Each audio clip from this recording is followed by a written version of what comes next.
ನಾಡಿನ ಸಮಸ್ತ ಅನ್ನದಾತ ಬಂಧುಗಳಿಗೆ ಶರಣೆಂದು ಬಂಧುಗಳೇ, ಬರುವ 10ನೇ ತಾರೀಕು ರಾಯಬಾಗ್ ತಾಲೂಕಿನ ಹಾರುಗೇರಿ ಕ್ರಾಸ್ನಲ್ಲಿ ರೈತ ಸಂಘದ ರಾಜ್ಯಾಧ್ಯಕ್ಷರಾಗಿರ್ತಕ್ಕಂಥ ಚುನಪ್ಪ ಪೂಜಾರಿ ಅವರ ನೇತೃತ್ವದಲ್ಲಿ ಕನಿಷ್ಠ 10,000 ರೈತರನ್ನು ಕೂಡಿಸಿ ಬೃಹತ್ ಪ್ರಮಾಣದ ಹೋರಾಟವನ್ನು ಹಮ್ಮಿಕೊಳ್ಳಲಾಗಿದೆ. ಕಾರಣ ಅಂತಂದರೆ ಉತ್ತರ ಕರ್ನಾಟಕದ ಎಲ್ಲ ಫ್ಯಾಕ್ಟರಿಗಳಲ್ಲೂ, ಅದರಲ್ಲೂ ಬೆಳಗಾಂ ಜಿಲ್ಲೆ ಇರತಕ್ಕಂಥ ಎಲ್ಲ ಕಾರ್ಖಾನೆಗಳ ದರ ನಿಗದಿಯನ್ನು ರೈತ ಸಂಘದ ಪ್ರಮುಖರು ನಿರ್ಧಾರವನ್ನು ಮಾಡ್ತಾ ಇದ್ದಾರೆ.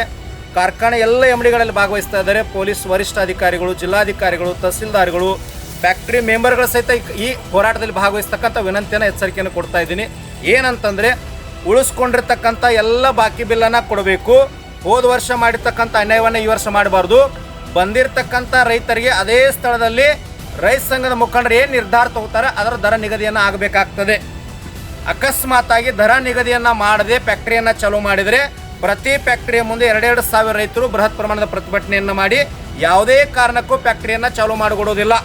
BJP, ಕಾಂಗ್ರೆಸ್, JDS ಮತ್ಯಾವುದು ಹೋರಾಟ ಅಲ್ಲ. ಪಕ್ಷಾತೀತವಾಗಿ ಬೆಳಗಾವಿ ಜಿಲ್ಲೆ ಇರತಕ್ಕಂಥ 1 ಟನ್ನಿನಿಂದ 1,000 ಲಕ್ಷ ತನಕ ಬೆಳೀತಕ್ಕಂಥ ಪ್ರತಿಯೊಬ್ಬ ರೈತರು ಕೂಡ ಪಕ್ಷಾತೀತವಾಗಿ ಇದರಲ್ಲಿ ಭಾಗವಹಿಸಿ ನಿಮ್ಮ ಕಬ್ಬಿನ ಬೆಲೆಯನ್ನು ನೀವು ಪಡೆದುಕೊಳ್ಬೇಕು. ಉಗ್ರವಾಗಿರ್ತಕ್ಕಂಥ ಪ್ರತಿಭಟನೆ ಇದೆ. ಕಾನೂನು ಪ್ರಕಾರ ಏನಾದರೂ ತೊಂದರೆ ಆದರೂ ಸಹಿತ ಪೊಲೀಸ್ ಅಧಿಕಾರಿಗಳು ನೇರ ಕಾರಣ ಆಗ್ತಾರೆ. ಯಾಕಂದರೆ ನಾವು ಮೊದಲೇ ಮುನ್ನೆಚ್ಚರಿಕೆಯನ್ನು ಕೊಡ್ತಾ ಇದ್ದೀವಿ. 10,000 ಜನ ಸೇರ್ತಾ ಇದ್ದಾರೆ. 2-3 ಗಂಟೆಗಳಲ್ಲಿ ಎಲ್ಲ ಫ್ಯಾಕ್ಟರಿ MDಗಳು, ಅಧಿಕಾರಿಗಳು ಬಂದು ದರ ನಿಗದಿ